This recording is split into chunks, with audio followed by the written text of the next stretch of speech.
Viral ಆಯಿತು ಮದುವೆ ಆಮಂತ್ರಣ ಪತ್ರಿಕೆ. ಯುವಕನ ಧೈರ್ಯದ ನಡೆಗೆ ಅಪಾರ ಮೆಚ್ಚುಗೆ ಎಲ್ಲೆಡೆ ವ್ಯಕ್ತವಾಗ್ತಿದೆ. ತನ್ನ ಮದುವೆ ಆಮಂತ್ರಣ ಪತ್ರಿಕೆಯಲ್ಲಿ ರೈತ ಅಂತ ನಮೂದು ಮಾಡಿರೋದೇ ಅಪಾರ ಮೆಚ್ಚುಗೆಗೆ ಪಾತ್ರವಾಗ್ತಾ ಇದೆ. ವೈರಲ್ ಆಗ್ತಾ ಇದೆ ಮದುವೆ ಆಮಂತ್ರಣ ಪತ್ರಿಕೆ.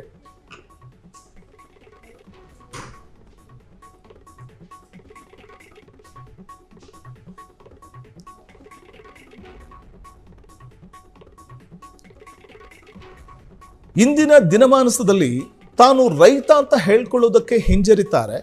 ಅಂಥದ್ರಲ್ಲಿ ಅದು ಕಾರಣ ಇಷ್ಟೇ, ಗ್ರಾಮೀಣ ಭಾಗದಲ್ಲಿ ರೈತರಿಗೆ ಹೆಣ್ಣು ಸಿಗೋದಿಲ್ಲ ಅನ್ನೋ ಕಾರಣಕ್ಕೆ ರೈತನೆಂದು ಹೇಳಿಕೊಳ್ಳೋದಕ್ಕೆ ಹಿಂಜರಿಯೋ ಯುವಕರಿಗೂ ಈಗ ಈ ಲಗ್ನ ಪತ್ರಿಕೆಯ ಸ್ಫೂರ್ತಿ ಅಂತಲೇ ಹೇಳ್ಬೋದು. ದಾವಣಗೆರೆಯ ಕೋಡಿಕೊಪ್ಪ ಗ್ರಾಮದ ಯುವ ರೈತ ಚೇತನ್ ಎಂಬುವವರು ಈ ವೇಳೆ ತಮ್ಮ ಲಗ್ನ ಪತ್ರಿಕೆಯಲ್ಲಿ ರೈತ ಅಂತ ನಮೂದು ಮಾಡಿಕೊಂಡಿದ್ದಾರೆ. ವಧು MCA ಪದವೀಧರೆ, ವರ ತಾನು ರೈತ ಅಂತ ಹಾಕ್ಕೊಂಡಿದ್ದಾರೆ. ಲಗ್ನ ಪತ್ರಿಕೆ ವೈರಲ್ ಆಗಿರುವುದು ಈಗ ಎಲ್ಲೆಡೆ ಚರ್ಚೆಗೆ ಗ್ರಾಸವಾಗ್ತಾ ಇದೆ. ಡಾಕ್ಟರ್, ಎಂಜಿನಿಯರ್, ಪೊಲೀಸ್, ಶಿಕ್ಷಕ ಅಂತ ಬರೆಸ್ಕೊಳ್ಳುವಂಥದ್ದು ಕಾಮನ್. ಲಗ್ನ ಪತ್ರಿಕೆಯಲ್ಲಿ ಆ ಹುಡುಗ ತಾನೇನು ತನ್ನ ಡಿಸಿಗ್ನೇಷನ್ ಏನಿರುತ್ತೋ ಅದನ್ನು ಹಾಕ್ಕೊಳ್ಳುವಂಥದ್ದು ಕಾಮನ್. ನೋಡಿ, ಗಮನಿಸ್ಬೋದು ಲಗ್ನ ಪತ್ರಿಕೆಯಲ್ಲಿ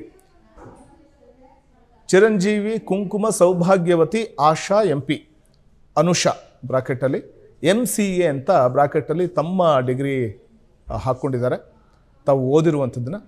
ಇನ್ನು ವರ ಚಿರ ಚೇತನ್ SC ಅಂತ ಇದೆ, ಚಿರ ಚೇತನ್, ಮತ್ತು ಅವರ ಇನಿಷಿಯಲ್ ಪಕ್ಕದಲ್ಲೇ ಅವರು ರೈತ ಅಂತ ಹಾಕ್ಕೊಂಡಿದ್ದಾರೆ. ಎಷ್ಟು ಖುಷಿ ಕೊಡುತ್ತಲ್ವ?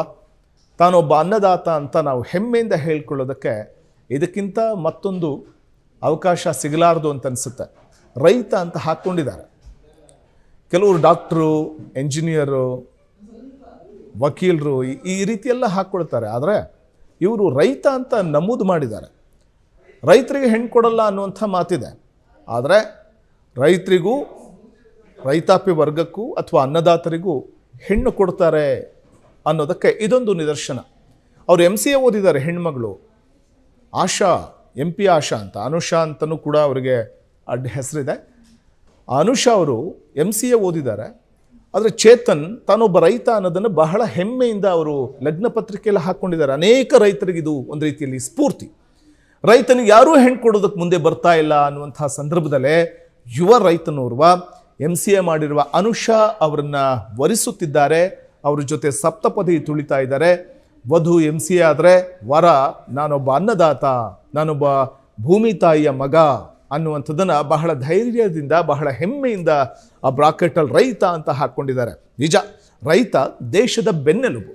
ಹಾಗಾಗಿ ನಾನೊಬ್ಬ ರೈತ ಅಂತ ಹೇಳ್ಕೊಳ್ಳೋದಕ್ಕೆ ನಮಗೆ ಹೆಮ್ಮೆ ಆಗುತ್ತೆ. ರೈತರ ಮಕ್ಕಳು ನಾವು ಅಂತ ಹೇಳ್ಕೊಳ್ಳೋದಕ್ಕೆ ಹೆಮ್ಮೆ ಆಗುತ್ತೆ. ಅದನ್ನೇ ಇಲ್ಲಿ ಚೇತನ್ ಮಾಡಿದ್ದಾರೆ. ಲಗ್ನ ಪತ್ರಿಕೆಯಲ್ಲಿ ರೈತ ಅಂತ ನಮೂದು ಮಾಡಿರುವಂಥದ್ದು ಲಕ್ಷಾಂತರ ಅನ್ನದಾತರಿಗೆ ಇದೊಂದು ರೀತಿಯಲ್ಲಿ ಸ್ಫೂರ್ತಿ. ನಾವು ಕೂಡ ಲಗ್ನ ಪತ್ರಿಕೆಯಲ್ಲಿ ಯುವಕರು, ನಾವು ಕೂಡ ಲಗ್ನ ಪತ್ರಿಕೆಯಲ್ಲಿ ಮದುವೆ ಆಗುವಂಥ ಸಂದರ್ಭದಲ್ಲಿ ರೈತ ಅಂತ ಹಾಕಿಸ್ಬೇಕು ಅನ್ನುವಂಥ ಒಂದು ಪ್ರೇರಣೆ ಬರದೇ ಇರೋದು ಬಂದೇ ಬರುತ್ತೆ. ಅಂಥ ಒಂದು ಪ್ರೇರಣೆ ಇತರರಿಗೂ ಕೂಡ, ಇತರೆ ಯುವಕರಿಗೂ ಕೂಡ.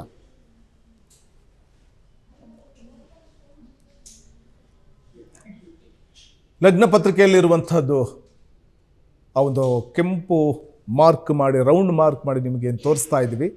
ರೆಡ್ ಕಲರಲ್ಲಿ ರೌಂಡ್ ಮಾರ್ಕ್ ಮಾಡಿ ತೋರಿಸ್ತಾ ಇದ್ದೀವಿ. ರೈತ ಅಂತ ಚೇತನ್ ಅವರು ಹಾಕ್ಕೊಂಡಿದ್ದಾರೆ. ಆ ಒಂದು ತಮ್ಮ ಡಿಸಿಗ್ನೇಷನ್ ಏನು ಅಂದಾಗ ನಾನೊಬ್ಬ ರೈತ, ನಾನೊಬ್ಬ ಅನ್ನದಾತ ಅಂತ ಅವ್ರು ಹೆಮ್ಮೆಯಿಂದ ಹೇಳ್ಕೊಂಡಿರುವಂಥದ್ದನ್ನು ನಾವಿಲ್ಲಿ ಕಾಣಬಹುದಾಗಿದೆ. ಯಾಕಂದರೆ ತಾನು ರೈತ ಅಂತ ಹೇಳ್ಕೊಳ್ಳೋದಕ್ಕೆ ಇವತ್ತಿನ ದಿನಮಾನದಲ್ಲಿ ಕೆಲವರು ಹಿಂಜರಿಯುವಂಥದ್ದು ಇದೆ. ಆದರೆ ತಾನೊಬ್ಬ ರೈತ ಅಂತ ಹೆಮ್ಮೆಯಿಂದ ಹೇಳ್ಕೊಂಡಿರುವಂಥದ್ದು ಇಲ್ಲಿ ಚೇತನ್ ಅವರು. ಆಶಾ ಎಂಬ ಹೆಣ್ಣು ಮಗಳನ್ನು ವಿವಾಹ ಆಗ್ತಾ ಇರುವಂಥ ಸಂದರ್ಭದಲ್ಲೇ ಅವರು ತಮ್ಮ ಹೆಸರಿನ ಪಕ್ಕದಲ್ಲಿ ರೈತ ಅಂತ ನಮೂದು ಮಾಡಿಕೊಂಡಿದ್ದಾರೆ. ಇದು ಒಂದು ರೀತಿ ಹೆಮ್ಮೆಯ ಸಂಗತಿ ಕೂಡ ಹೌದು. ಆಶಾ ಮತ್ತು ಚೇತನ್ ಗುರು ಹಿರಿಯರು ನಿಶ್ಚಯಿಸಿದಂಥ ಮದುವೆ. ಈ ಮದುವೆ ಸಮಾರಂಭಕ್ಕೆ ಸಾಮಾನ್ಯವಾಗಿ ಲಗ್ನ ಪತ್ರಿಕೆಯಲ್ಲಿ ವರ ಮತ್ತು ವಧುವಿನ ಹೆಸರು ಪ್ರಿಂಟ್ ಮಾಡಿದಾಗ ಅವರವ್ರ ಡಿಸಿಗ್ನೇಷನ್ ಹಾಕೋದು ವಾಡಿಕೆ. ಇಲ್ಲಿ ಚೇತನ್ ಕೂಡ ತಾನೊಬ್ಬ ರೈತ ಅನ್ನುವಂಥದ್ದನ್ನು, ಆ ಡಿಸಿಗ್ನೇಷನ್ ನಾನೊಬ್ಬ ರೈತ, ನಾನು ಅನ್ನದಾತ, ನಾನು ಭೂಮಿ ತಾಯಿಯ ಮಗ ಅನ್ನುವಂಥದ್ದನ್ನು ಬಹಳ ಹೆಮ್ಮೆಯಿಂದ ಅಲ್ಲಿ ಹಾಕ್ಕೊಂಡಿದ್ದಾರೆ. ಇದು ನೂರಾರು ಯುವಕರಿಗೆ, ಸಾವಿರಾರು ಯುವಕರಿಗೆ ಸ್ಫೂರ್ತಿ ಕೂಡ ಹೌದು. ಕ್ಷಣ ಕ್ಷಣದ ಸುದ್ದಿಗಳಿಗಾಗಿ ಫ್ರೀಡಂ ಟಿವಿ ಸಬ್ಸ್ಕ್ರೈಬ್ ಮಾಡಿ, ಲೈಕ್ ಮಾಡಿ ಹಾಗೂ ಫಾಲೋ ಮಾಡಿ. ಹೊಸ ಸುದ್ದಿಗಳ ನೋಟಿಫಿಕೇಶನ್ಗಾಗಿ ಬೆಲ್ ಐಕಾನ್ ಮೇಲೆ ಕ್ಲಿಕ್ ಮಾಡಿ.